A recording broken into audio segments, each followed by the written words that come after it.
I don't remember exactly when I discovered my fear of heights, but as a small boy, I remember being high up in a chinaberry tree, and I was too afraid to come down, and my dad had to come and get me. And we're here in Turkey, and my wife bought us tickets to go on a morning flight in a hot air balloon, and she doesn't know I'm afraid of heights. And well, there's things a guy doesn't really tell his wife, but we'll see what happens.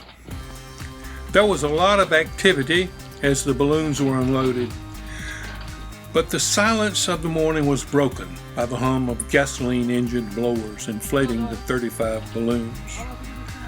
The babble of Turkish aeronauts and their crewmen filled the air as the giant balloons slowly emerged from the barren rocky launch site. Soon there was a sound of the propane burners, and the landscape was alive with giant, glowing, multicolored orbs. We climbed into the gondola. There were about a dozen of us. The craft lifted off the ground, not straight up as I expected, but in a forward motion.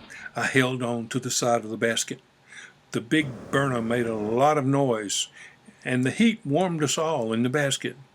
There may have been a chill on the ground, but not in the basket. I thought of taking my leather jacket off, but I would need both hands free.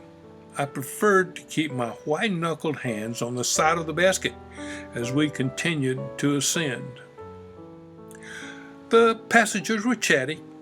Someone asked the pilot what emergency procedures were. He said he didn't know because it was his first flight. The pilot's walkie-talkie was alive with what sounded like excited chatter in a foreign language. I asked if something was wrong. With a smile on his face, he said, "I don't know, it's in Turkish, and I'm an Egyptian."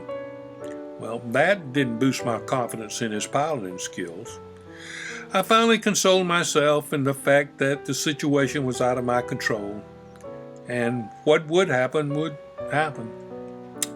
Apparently, we had reached cruising altitude because the pilot cut the burner off, and it was quiet.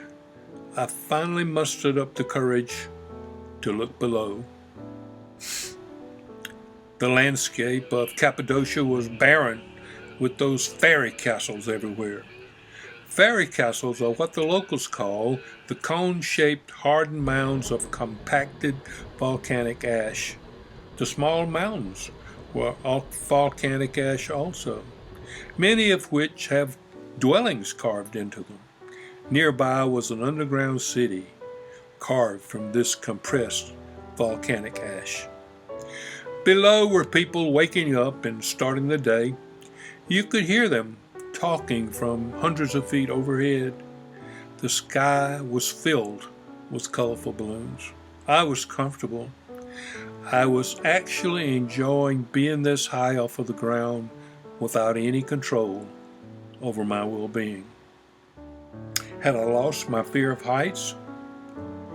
Our balloon began to descend. Below, a van pulling a trailer was racing to position the trailer under the gondola. The pilot gently landed the basket on the trailer, and we immediately clambered out. We toasted each other with mimosas and champagne flutes. Yes, I believe all it took was a hot air balloon ride in the Turkish outback to cure me of my acrophobia.